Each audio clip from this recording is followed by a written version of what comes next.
Hi friends! మీ పిల్లల్ని junk food నుండి దూరంగా ఉంచాలనుకుంటున్నారా? అయితే మీరు ఫస్ట్ చేయాల్సింది వాళ్ళ కోసం మీరు హెల్తీగా, టేస్టీగా ఒక మంచి ఫుడ్‌ని రెడీ చేశారంటే వాళ్ళు ఇంకెప్పుడు జంక్ ఫుడ్‌ని అడగరు. అందుకని ఈరోజు నేను మీకు జీడిపప్పు చిక్కీని ఎలా చేయాలో చూపిస్తున్నాను. దీనికోసం నేను పావు కేజీ జీడిపప్పును తీసుకున్నాను. వాటిని 2 ముక్కలుగా కట్ చేసుకున్నాను. ఆ జీడిపప్పును చూసారా? కిడ్నీ ఆకృతిలో ఉండటమే కాకుండా వీటి వల్ల కిడ్నీలకు కూడా చాలా ప్రయోజనాలు ఉన్నాయి. వీటిని ఇలా కట్ చేసుకున్న తర్వాత స్టవ్ మీద కడాయి పెట్టుకొని అందులో ఈ జీడిపప్పు వేసుకొని డ్రై రోస్ట్ చేసుకున్నాను.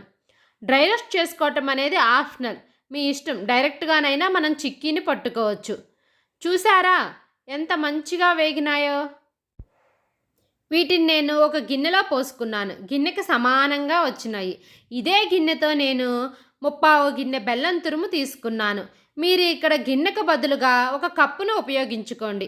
కప్పుతో కప్పు జీడిపప్పు తీసుకున్నప్పుడు ముప్పావు కప్పు బెల్లం తురుము, పావు కప్పు మంచినీళ్ళు పోసుకోండి. ఇందులోనే 2 స్పూన్ల పంచదారను కూడా వేసుకోండి. పంచదారని మాత్రం స్కిప్ చేయకండి.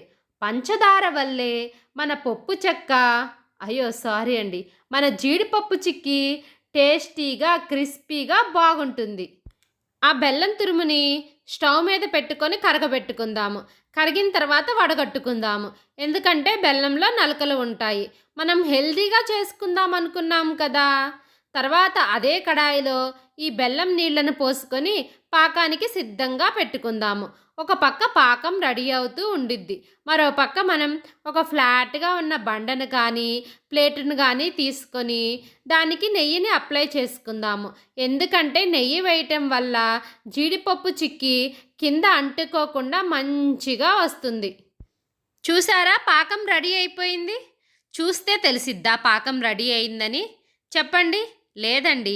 ఒక ప్లేట్లో మంచినీళ్ళు తీసుకొని ఆ పాకాన్ని ఆ నీళ్ళల్లో వేసుకోండి. నీళ్ళల్లో వేయటం వల్ల పాకం తొందరగా ఆరుతుంది. దాన్ని పంటి కింద పెట్టుకొని నగలండి. కరకరలాడితే పాకం రెడీ అయినట్లు.